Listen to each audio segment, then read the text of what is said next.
आधी रात पाकिस्तान ने एक बड़ा फैसला लिया और ISI chief lieutenant general Mohammad Asim Malik को पाकिस्तान के प्रधानमंत्री शहबाज शरीफ का नया राष्ट्रीय सुरक्षा सलाहकार यानी एनएसए नियुक्त कर दिया। और इस बात की आधिकारिक पुष्टि एक नोटिफिकेशन के जरिए की गई है। मलिक अब आईएसआई की कमान के साथ साथ देश की सुरक्षा रणनीति की सीधे जिम्मेदारी भी संभालेंगे। और ये फैसला ऐसे वक्त आया है जब पाकिस्तान और भारत के बीच में पहलगाम हमले को लेकर तनाव बना हुआ है।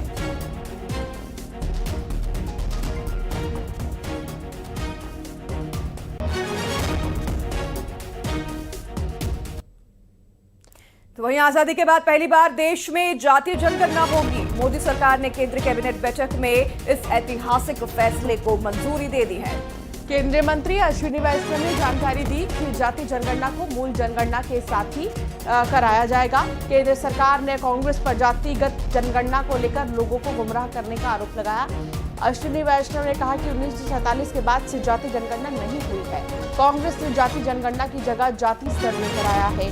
मोदी सरकार ने ये एक ऐसा फैसला लिया है जिसकी मांग काफी सालों से की जा रही थी। तो वहीं जातीय जनगणना की मांग करने वालों में पक्ष के नेता भी शामिल रहे हैं। आपको बता दें कि कांग्रेस के राज में जातिगत जनगणना 2011 में हुई थी और उसके पहले जातिगत जनगणना 1931 में हुई थी। उसके बाद अब जो है जातिगत जनगणना होने जा रही है। हालांकि इसकी तारीख का ऐलान नहीं किया गया है, लेकिन मोदी सरकार ने कह दिया है कि वह जातिगत जनगणना यानी कि कास्ट सेंसस करवाएंगे।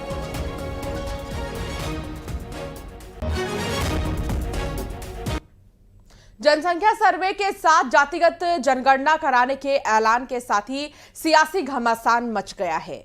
जाति जनगणना के ऐलान के फैसले का श्रेय लेने की नेताओं में होड़ लग गई है। कांग्रेस ने इसे अपनी राजनीतिक जीत बताया है, तो वहीं बीजेपी ने यहां पर जमकर कांग्रेस पर हमला बोला है। बीजेपी का कहना है कि कांग्रेस इतने साल सत्ता में रही लेकिन कभी जाति जनगणना नहीं कराई। वो विपक्ष में आने पर राजनीति कर रही थी। उधर बिहार में आरजेडी के नेता भी इस फैसले को अपनी पार्टी की जीत बता रहे हैं। उनका कहना है कि कई सालों से हम जाति जनगणना की बात कर रहे थे, आखिरकार सरकार ने हमारी बात मानी।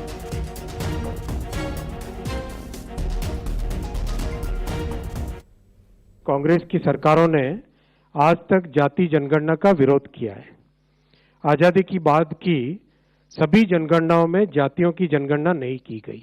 1947 के बाद से अगर देखें हम, वर्ष 2010 में तत्कालीन प्रधानमंत्री दिवंगत डॉक्टर मनमोहन सिंह जी ने लोकसभा में आश्वासन दिया था कि जाति जनगणना पर कैबिनेट में विचार किया जाएगा। तत्पश्चात एक मंत्रिमंडल समूह का भी गठन किया गया था, ग्रुप ऑफ मिनिस्टर्स, जिसमें अधिकांश राजनीतिक दलों ने जाति आधारित जनगणना की संस्तुति की थी। इसके बावजूद कांग्रेस की सरकार ने जाति जनगणना के बजाय एक सर्वे कराना ही उचित समझा। उस सर्वे को सभी एसईसीसी के नाम से जानते हैं। इस सब के बावजूद कांग्रेस और इंडी गठबंधन के दलों ने जाति जनगणना के विषय को केवल अपने राजनीतिक लाभ के लिए उपयोग किया। हमने कहा था कि कास्ट सेंसस को हम करवा के छोड़ेंगे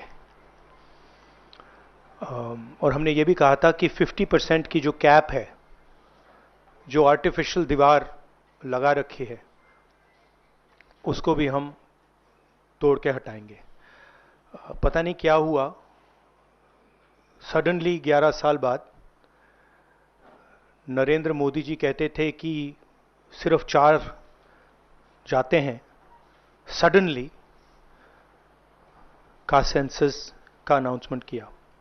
हम इसको सपोर्ट करते हैं, पूरी तरह सपोर्ट करते हैं, मगर हम टाइमलाइन चाहते हैं। हम जानना चाहते हैं ये कब तक होगा, और ये एक पहला कदम है।